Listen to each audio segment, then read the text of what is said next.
Welcome to the Under the Dome podcast. I am your host, Ben Belden.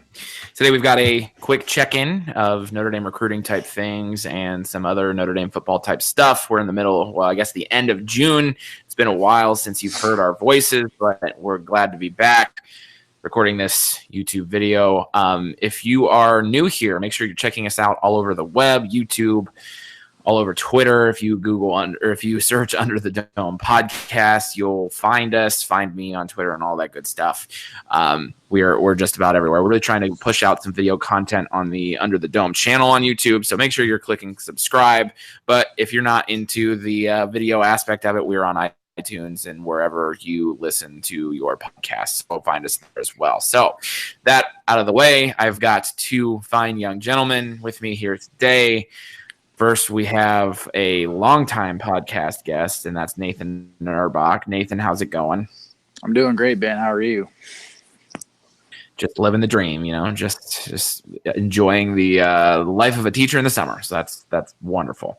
And then we've got Mason Plummer as well. I don't know why I almost just forgot your last name for a second there, Mason, but my bad. How are you? I'm doing good, man. How's it going?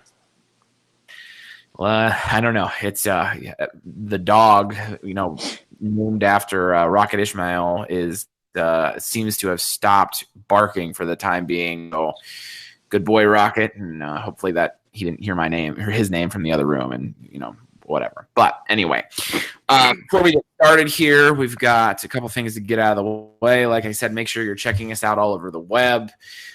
And if you are looking to get to any sporting events this summer, make sure you use SeatGeek. It's a ticket search engine that never loses sight of the fan experience.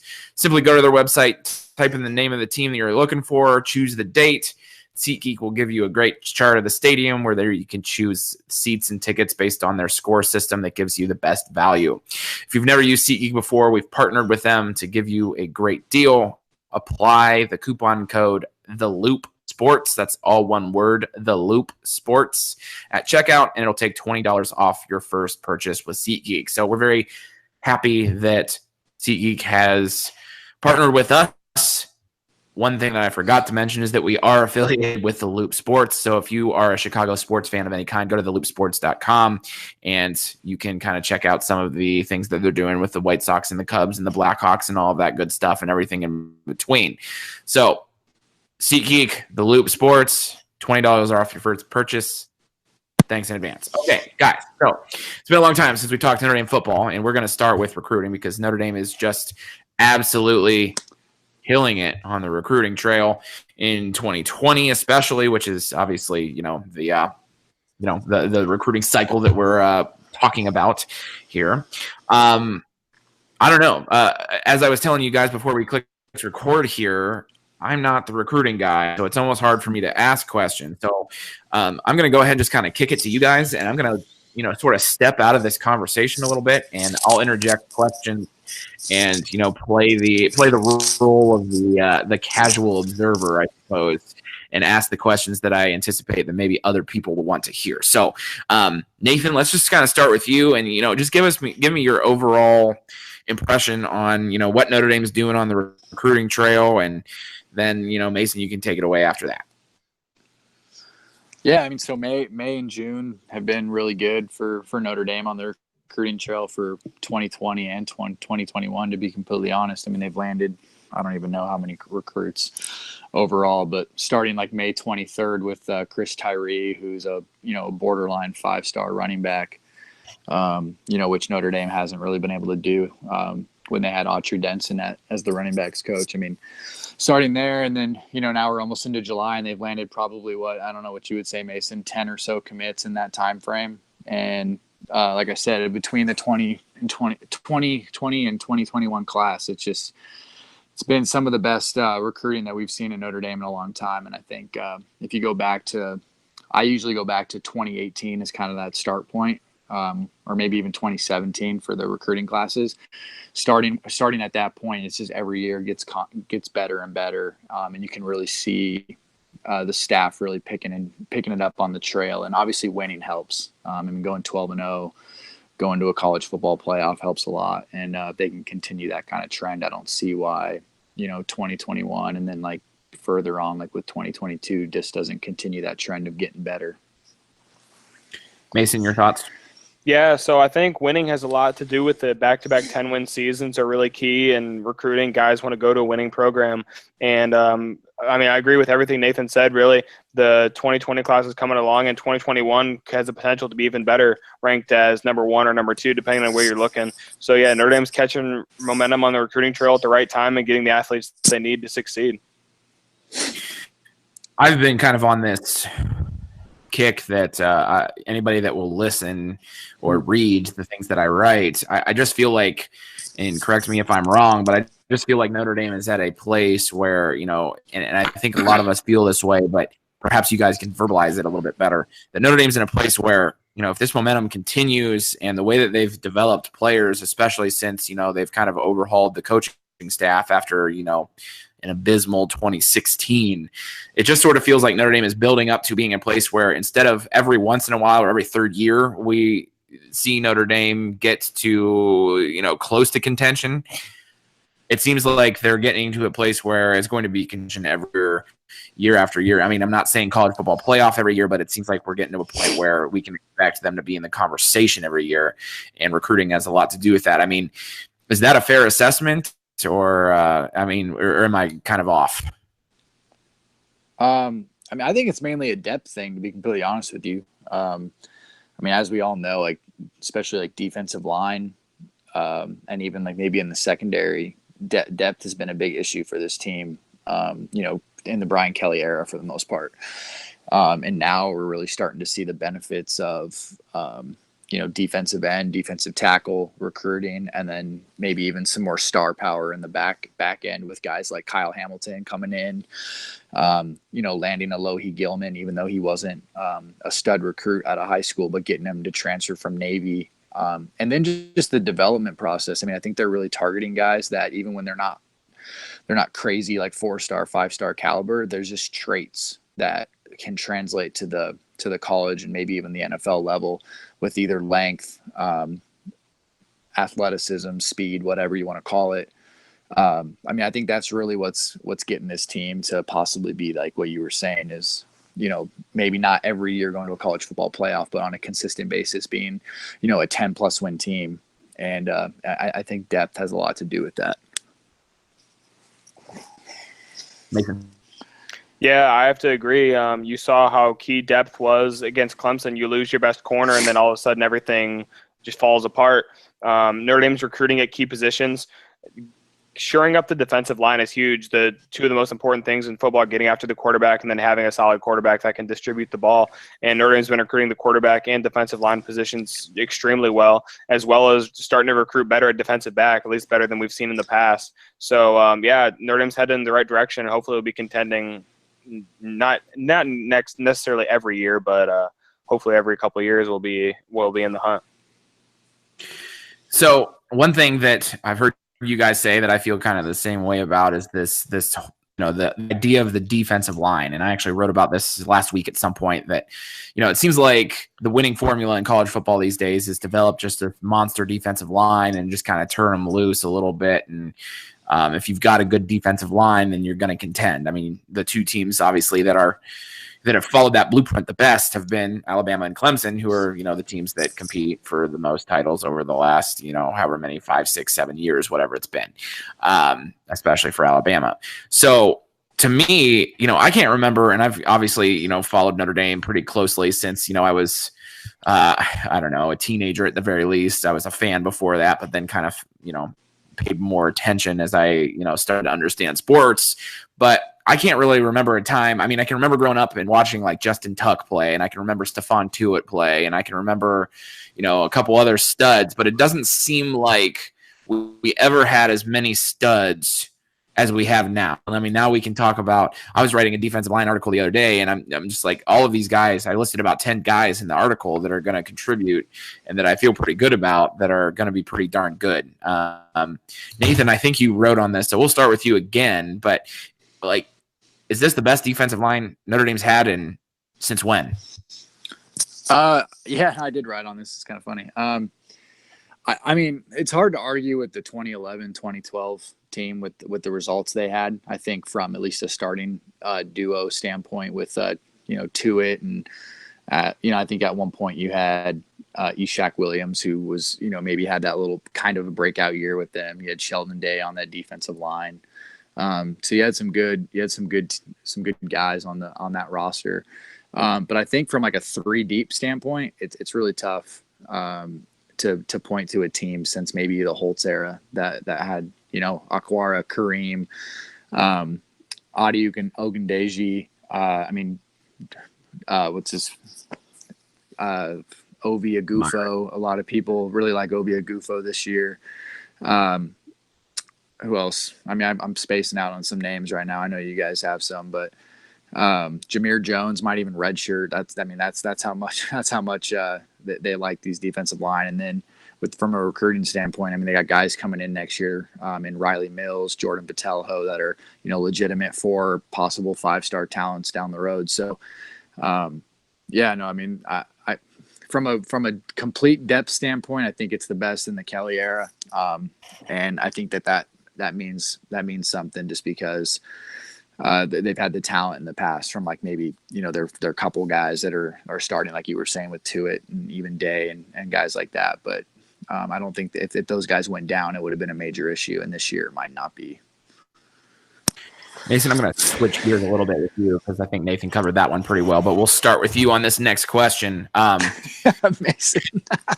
I had nothing to say. I was hoping he wasn't going to ask me because I was like, I don't know what I'm going to say. I don't have anything else to add. That was it. I was hoping you guys were going to bring me some players. I was like, I can't think of any guys' names right I didn't now. want to interrupt you, but like Dalen Hayes came to mind. Yeah, no, Dalen Hayes. The fact that I can't name Dalen Hayes is an issue, I think.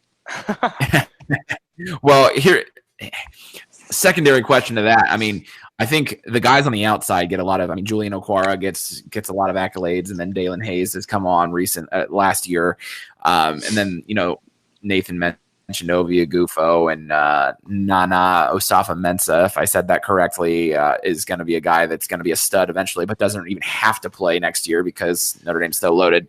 But what about the interior of the defensive line? Like, what are our thoughts? I mean, is this going to be, and even from just not even just a recruiting standpoint, but just this team recruiting all the way down the line, how do we feel about defensive tackle, the inside type of guys? Defensive tackles are right. In my 3 irreplaceable defensive players article, I actually listed Kurt Heinisch as one of the irreplaceable players, which was a shock to some people. I had some of my friends reading like Kurt Heinisch. I was like, yeah, man, like I don't really trust the depth at the moment. The depth's going to be there, but at the moment, I don't trust it. And Heinisch, from a productivity standpoint, he's not going to be a Jerry Tillery by any means, but what he brings to the team is unmatched by the depth behind him. And Nathan, I'm curious to see what you have to think about that. Yeah, I mean, it's tough. I mean, you have Heinisch, who who's been there for a couple of years now, is going into his junior year, so he's just kind of reliable, like you mentioned. He's not going to be a stud, but he's just he's just a good college football player. It gets a little interesting after that, just with MTA being injured last year. And not playing too much, but I know a lot of people really like him, and he showed out during his freshman year. Same with like Jason Adamaloa. He didn't play too terribly much as a freshman, but he came in as a big time recruit. And then guys like Jacob Lacey and then Howard Cross, I think are specifically Lacey. It looks like he's going to be in the 2 deep.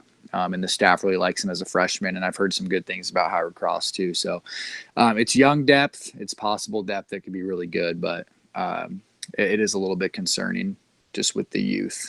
Right. I do like Lacey a lot, but right now, if you were to say that let's say something happened to Heinisch, God forbid, but if something were to happen to Heinisch and you told me Lacey's starting week 1 against Louisville, I'd be concerned. Mm-hmm. Absolutely.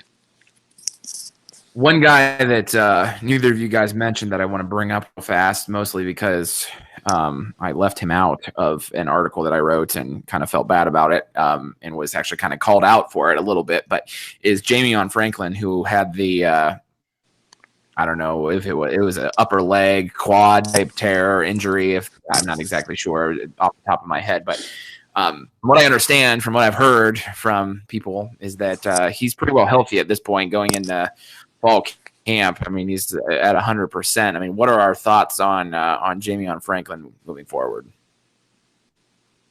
Go ahead, Mason. Do we have any thoughts on Jamion? I should have asked one of you specifically. That's my fault. No, yeah, I'll take it. Yeah, I think he's solid. I think he'll compete with Lacey. Heinisch has the spot as long as he stays healthy. But yeah, I think he'll compete with Lacey at the 2 deep. I think it's Lacey's position to lose at this point. Franklin could contribute, but it's hard to expect a ton from him, especially coming off that injury. Yeah, I mean, when they recruited Franklin, I liked him as a depth piece. I never really liked him as a future starter unless things went wrong. But that's not a bad thing. And like I said, like the depth is as good as ever, and he just kind of adds to that. And so if he can be healthy this year, the torn quad definitely worries me a little bit more. But hopefully he's healthy and can contribute. All right, so let's. I mean, we're not really switching gears here, but kind of what switching back to recruiting more specifically, I suppose. I want to go to each of you guys, and we'll start with Mason again on this one. But just pick a guy or two that Notre Dame has landed recently. I mean, it's been a long time since we recorded a podcast together. So just pick a guy or two that you're really excited about, and tell me why you're excited about him. So, Mason, go ahead. Yeah, I could not be more excited about Jay Brunell committing to Notre Dame. It could be a little bit of recency bias as he committed just yesterday, but stealing one from under Michigan always feels great. And Brunell was a guy I liked from the start. As soon as he kind of flashed at Irish Invasion, I started really looking him up, and I watched his film, watched his camp film and everything, and I really liked him. And I see him, I've seen this comparison a couple times, as a bigger, more athletic Chris Fink. And if he can be that for Notre Dame, that's awesome. Fink was a guy that helped a lot in his recruitment. Brunell, I think Nathan and I talked about this, is going to be, as Nathan calls him, a dude, and I totally believe that. Brunell, I think he has a chance to he has a chance to be a contributor as soon as he comes on campus, and he'll be a guy that Notre Dame fans will know very soon. Yeah, Brunell's just one of those guys. Brunell's just one of those guys that I think outplays his ranking. He's got good measurables. He has good speed, and he plays with a chip on his shoulder. So I think those guys succeed at the college level. So I definitely agree. I think Brunell's going to be an underrated guy. I'm actually going to switch gears over to the 2021 class, at least according to Rivals, and then even 24/7 has him as a top 100 guy. But Blake Fisher, out of Indiana, actually is pretty close to Notre Dame, and like I said, Rivals I think has him at number 14, and then the composite rankings over on 24/7 Sports have him in like the top 80, I believe. He's just one of the top offensive tackles they've landed in a while, and that's saying something at Notre Dame, considering they land top offensive linemen on a yearly basis. But one thing they really needed to do in these next couple classes was land offensive tackle talent. And with Tosh Baker in the 2020 class, who's a borderline 5-star guy himself, and Blake Fisher in 2021, I think they're really solidifying the left tackle spot. More so than anything, which was a desperate need for them. In you guys' opinion, has Notre Dame kind of switched up the way that they recruit? I mean, I know we've talked a little bit about how, they're recruiting a lot better. And they've, I don't know, and Nathan has been on this podcast before talking about how they've done really well in like complementary classes. But, I kind of think back. Brian Kelly's been here for 9 years, going on 10, if I remember correctly. Yeah, that sounds right. He obviously had success in the first part of his career, going to the national championship in 2012, and I don't know, but he didn't have the same type of success recruiting, I suppose.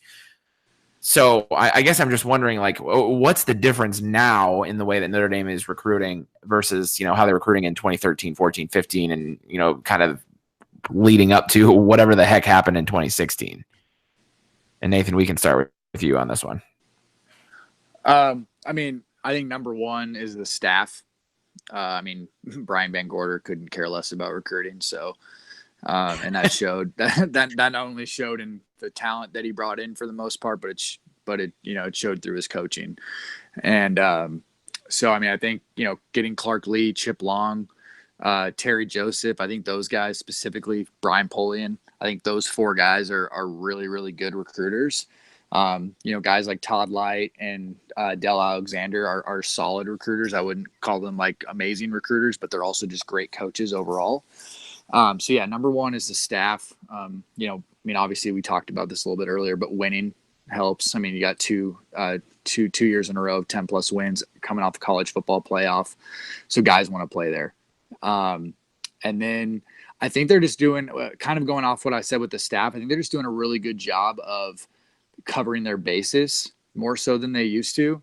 So they're not just focusing on so for the example with the wide receivers, Jalen McMillan and AJ Henning were guys that were on the top of their list for a really long time. And for a while, at least, I think most Notre Dame fans would have said they would at least land one of those guys on top of Jordan Johnson. And they both went to different schools. They got on Jay Brunell right away. They offered him prior to them leaving for other schools, but they were on him and they got him to come to Notre Dame. And he was a guy that wanted to be at Notre Dame.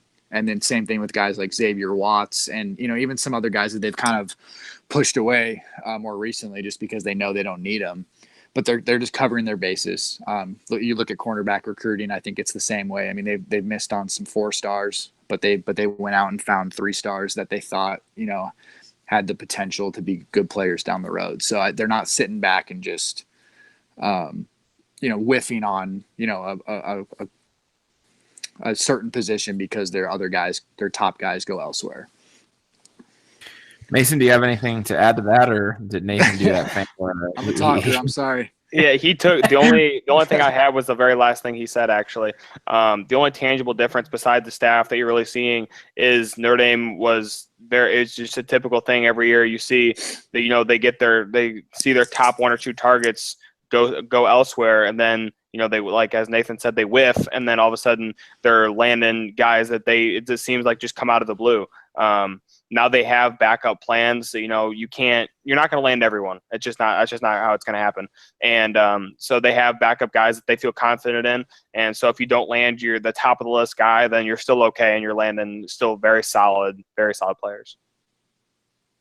So all of this being said, how are we feeling about 2019? I mean, we've talked about this through the spring a little bit. I've talked about the fact that, I think that I don't see any reason why I think there's a valid point to be made that, Notre Dame could be similar or better even talent-wise, and still a step back, I suppose, as far as the record is concerned, because their schedule is more difficult, going to Georgia, going to Michigan, and going to Stanford to end the season. I mean, those are 3 tough games, and then they've got other tough ones kind of mixed in between for different reasons.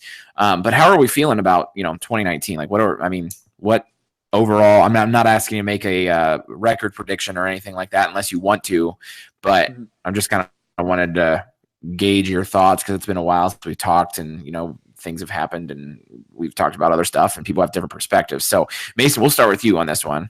How are you feeling about 2019? What are your thoughts?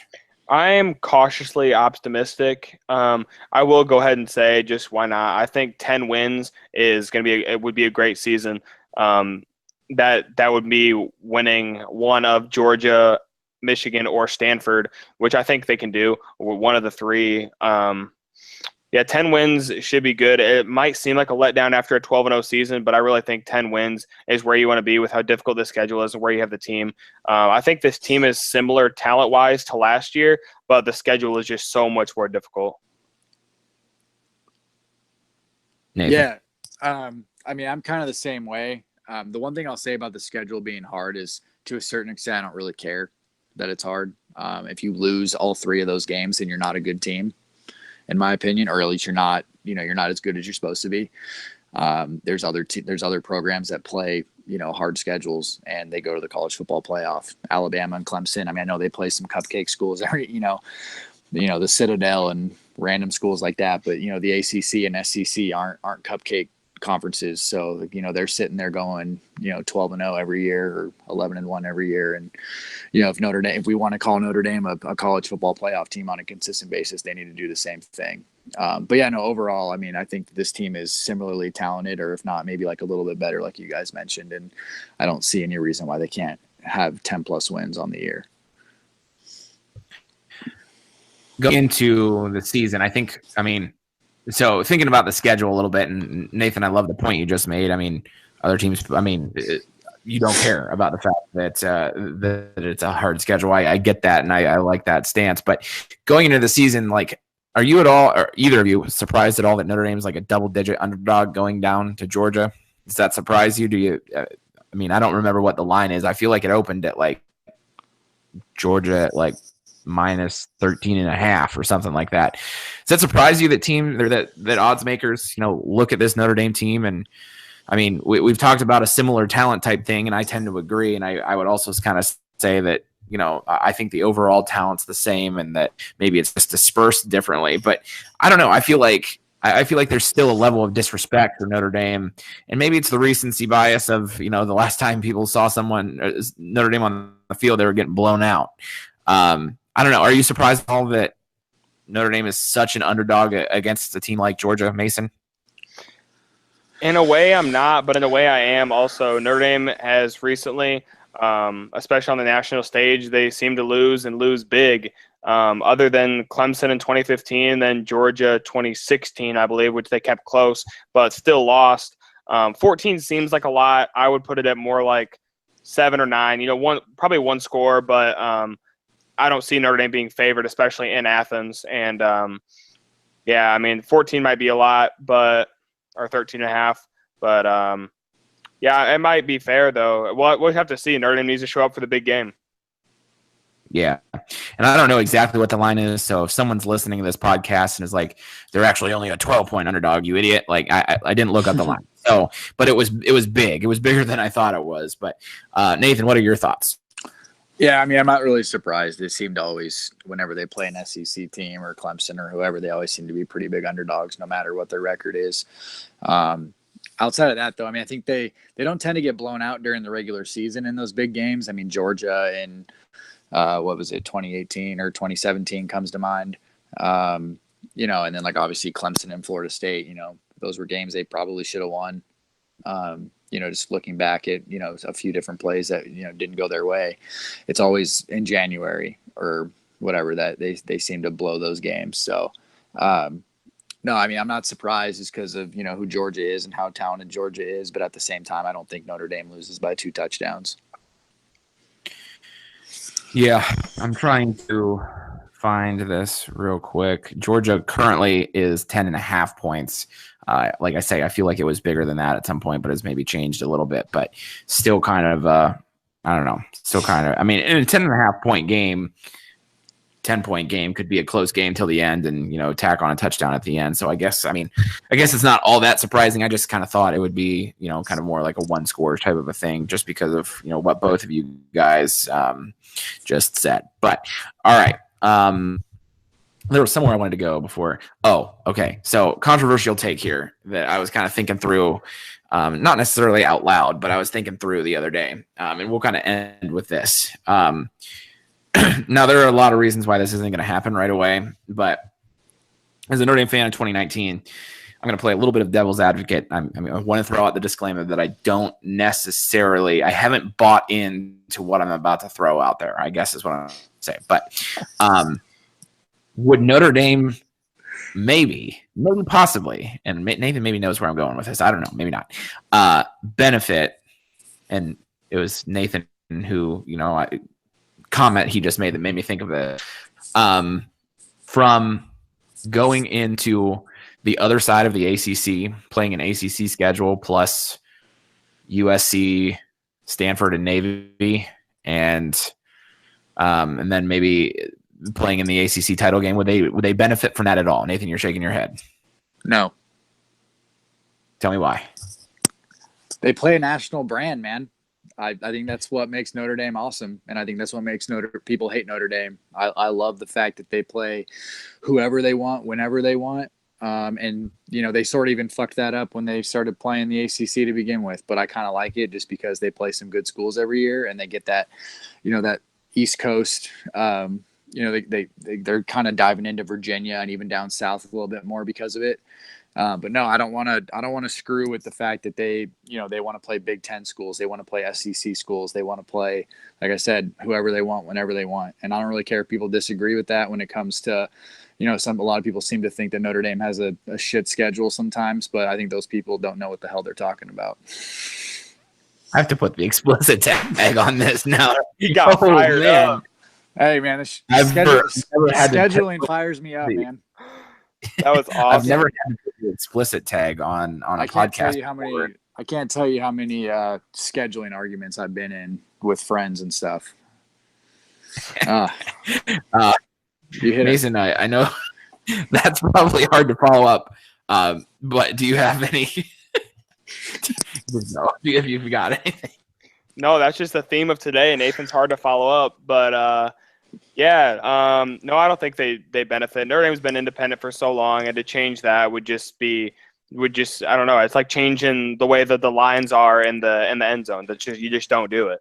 And it's just how Notre Dame is, and that's how you keep the brand the way it is. Notre Dame wants to be the best, and to be the best, you have to play the best. We'll play the best from the Big Ten. We'll play the best from the ACC, the best from the SEC. You see that in future scheduling too. I think we play Bama in 2024 or something, but it's still something. And if you want to be the best, you have to play the best. And staying in one conference doesn't really mean that to me. Yeah, I don't know. I'm on you guys' side, to be honest, but I just kind of, that's why I did the big time disclaimer that I did beforehand, that I don't necessarily subscribe to the theory, but I guess I do hear an argument that you could make that, Notre Dame can go and they can play, and I don't have the ACC, schedule right in front of me, but play the other half ACC, play, their general, I don't know, just like regular type of games that they normally play, because they're playing 5 games in the ACC already, I guess is kind of the argument that, that it can be made there. And then if you still play, your Stanford, your USC, and then you schedule Navy wherever the heck you want, and you can still play in different places throughout the country. And I know you disagree, Nathan, but just imagine if you don't throw Notre Dame on Notre Dame, like in terms of like their brand, and put it on any other school, and imagine them playing Stanford, USC, and Navy non-conference, and then playing their conference schedule, and have them complain about how hard that schedule is. I mean, that's insane. Imagine playing Clemson and Florida State in the same year in the ACC, and then playing Stanford and USC. That's Notre Dame already does that, to be completely honest with you. But it's just crazy. Like all of a sudden people would think Notre Dame has a good schedule, even though they already do. But it's just weird. I don't know. That's like half your games that are difficult, very difficult. Well, I mean, that's kind of what Nathan just said it. Kind of what I was going for is that Notre Dame kind of does it anyway, and that's kind of where my argument comes from. And it's not really, like I say, I'm really, really playing devil's advocate pretty hard here, but I don't know. To me, it's almost sort of seems like, and the argument is that Notre Dame plays a pretty hard schedule already. Why not go into and I'm pulling up the ACC football because it's divided. Why not go into the ACC Coastal, play teams like Miami, Virginia Tech, Georgia Tech, Virginia, Pittsburgh, Duke, North Carolina every year, and then you get, I think, one crossover game, and then those, USC, Stanford, and Navy or whatever to keep the tradition alive. I mean, I get. Don't misinterpret what I'm saying. I get what you guys are saying for sure. I don't know. It was something, I guess, that was kind of posed to me that I was thinking out loud about. And I was like, it's not the worst idea in the world, especially with the fact that, because people point to the TV deal all the time as a reason why Notre Dame shouldn't join a conference, because all of their games are nationally televised. Well, we live in 2019 now, and pretty much every game you can stream in some way, shape, or form, especially with, the ACC network that's coming and that type of thing. So I don't know. Like I say, I don't have a strong opinion that Notre Dame should join a conference. I actually really am more on your side, but the teacher in me likes to play devil's advocate from time to time and get people riled up. And like I say, I have to put the explicit tag on here or do some editing or whatever because of what Nathan said. And I'm kind of excited about that. I'm not ragging on you, Nathan. I think it's funny, but I just love the idea that they could play, their traditional rivals that they don't play every year now. Purdue, Michigan State, Florida State, Miami. I mean, they play them because they're with the ACC now, but like Boston College, like same thing with the ACC. But I like the fact that they can even, and this was prior, I'm kind of talking a little bit prior to when they were with the ACC. I just like the idea that they can play all those teams, not have to worry about, the NCAA like limiting them to playing one of them a year or something like that. And that kind of stuff bothers me. Yeah, it's true. If you did that, then there's no room for like Michigan on that schedule. There's no room for, you can only play so many teams. But I don't know. Real quick, secondary question: does Notre Dame add a 13th game at some point? Maybe against Hawaii. Like against Hawaii or BYU? That's a good idea. With how we recruit in Hawaii, that'd be a really good idea just to get down there. Also, to add to just a small comment on what we were saying earlier about joining a conference, the last thing you need is, since we're explicit, is Michigan fans or Michigan State fans just bitching about, oh, you guys join the ACC because you're scared to play us. That's what they're going to say. They're going to say, oh, you're scared to play us. That's why you're backing out. No, we're not. Oh. The only reason I said Hawaii was because there was a big thing I think it was after last year, where Brian Kelly said something like, well, the only team we could play if we wanted to add a 13th game to the end of our schedule would be Hawaii, because I forgot the exact reasoning behind it, but it was something about how they don't have a game that week or whatever. From a recruiting standpoint, that's awesome. Oh yeah, absolutely. Get Polian out there one or two times more a year. Absolutely. Yeah, you just make a 2-week trip out of it and go to either Stanford or USC the last week of the season and then finish in Hawaii. Don't even come back to Notre Dame. Just stay there and chill. Right. Win or lose, you're chilling. Right. Yeah. So, Jack Swarbrick, if you're listening, just schedule an away game at Hawaii every year. They don't even have to come south. Yeah. And then fly us out because it was our idea. Slap the side and pay for this. Come on. Okay. Anything that I missed that you wanted to talk about for the good of the order? We've gone for a pretty long time now, but Nathan, you got anything? No, I think we covered the basis without getting into too much detail about like name recruiting wise. I think that's a plus for me because I always name names, and Ben's like, who the fuck's that? Big name drop guy. Nathan said one cuss word and it just opened the floodgates. No, I don't got anything. Okay. But, Jay Burnell's a baller. Okay. That's it. All right. More catches than AJ Henning in his career. Mark it down right now. I bet. And you were saying that they're going to be compared because they committed on the same day, and that's totally true. All right. Well, listeners, hopefully you had as much fun listening to this as I had recording it. Make sure that you are checking us out all over the web. I could give you all the things, but really just search Under the Dome somewhere and you'll find it. If you find us especially on like social media, there's links to all of our iTunes and YouTubes and all of that. So find the social media stuff and you'll be directed everywhere else. If you stuck with us this whole time, we thank you. Keep coming back. If you're new here, spread the word. Tell your mother, your brother, your uncle, your sister, anybody who's a Notre Dame fan, or even if they're not a Notre Dame fan. Unless they're under the age of 15. Well, yeah. Yeah. I don't know what to say to that. There was one more thing I wanted to say. You just got me off topic. You're like you guys are really like my students in high school. Anyway. I just lost my train of thought. So anyway, that's it.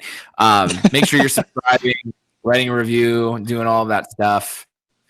I still can't think of I'm trying to talk my way into figuring out what I wanted to say, but I can't figure it out. So until next time, thanks for listening and go Irish.